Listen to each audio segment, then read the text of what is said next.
The Throwaways crew, Bowen, Ira, and I road tripped to New York City to support Occupy Wall Street, interview Michelle Alexander, author of The New Jim Crow. And we started the day at the penitentiary where Ira was imprisoned during 9/11, Arthur Kill in Statin Island. Me being locked up, even though sometimes I think that being locked up saved my life and gave me a perspective of what I got on now and what's going on in the world, you know. But imagine being locked up with nowhere to go when the terrorist bombs hit you in Staten Island. Right now in this economic crisis that we're having, you can see the things, you can see the signs, you can see what's going on across the country and the nation and the world even. I felt uncomfortable around all those cops, man, I'm telling you. And I was being bold, you know what I'm saying, with my shooting. As you see, because every time they was, I was like, you know, right on them. Especially, you see the shit I was doing. I'm going to the fuck. Like, what are you doing in there? You know what I'm saying? You know, I'm trying to catch shit. You know what I'm saying? And I can feel the tension. You know, when the cop told me to move to one side, and I was like, damn, man. The cops were being pushy too. Like, yo, listen, move over. Everybody else is there watching them. I'm like, hey, wait a minute. Actually, watch what they're doing. I knew it was going to start. So that's one of the things, too, because I knew it was going to be chaos.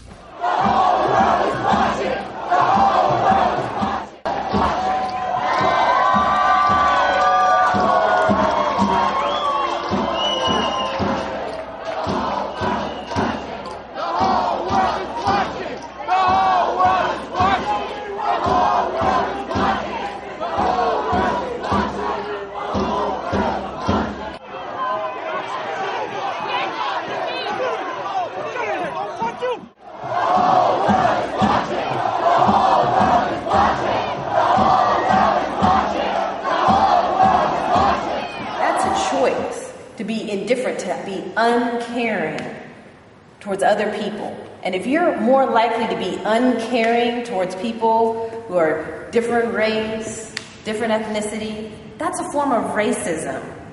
As much as, you know, the racism of the old South with the water hoses and all of that is a form of overt bigotry, as damaging and as devastating is that deliberate indifference, the uncaring towards those who seem different and other because of race, because of class, because you think you don't have to care about those people. And that's ultimately what the Throwaways is all about, right? Yes, that's what it is. Groups of people who are defined as different enough that you don't have to care and can be just thrown away. If we actually cared about those other folks, the folks behind bars, the folks cycling in and out of prison, the kids who have mamas and daddies behind bars, if we actually cared about them, this system of mass incarceration would never have been born. God bless you, man. You know, she answered the questions eloquently, and everything that she did, she brought it back, which I liked was like, she said disposable, but you know, it's still disposable. It's the Throwaways. No, they look like Nancy Sinatra. These boots are made for. I like Nancy. Come on, let's see that. That's just what I'll do. One of these days, these boots. I like that Nancy Sinatra's bang. You like Lady Gaga? Yeah. I want to see through your eyes. Do it. Poker face. Come on, do it. Why are you all up in my grill like that? Come on. Ira, you look. Come on. Ira, pleasure. Take care. Is this 59C? It's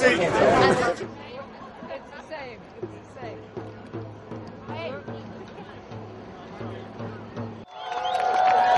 I think people woke up.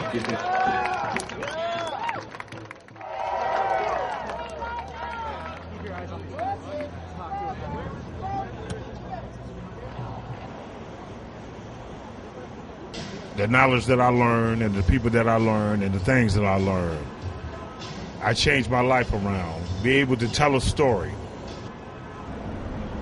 You better watch out or you could become a throwaway.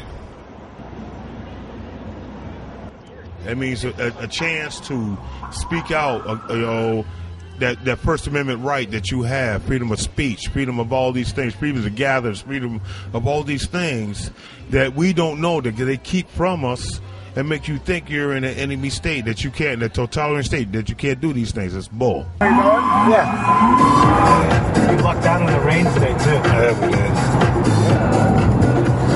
man. Everything went our way, man. It's God sent.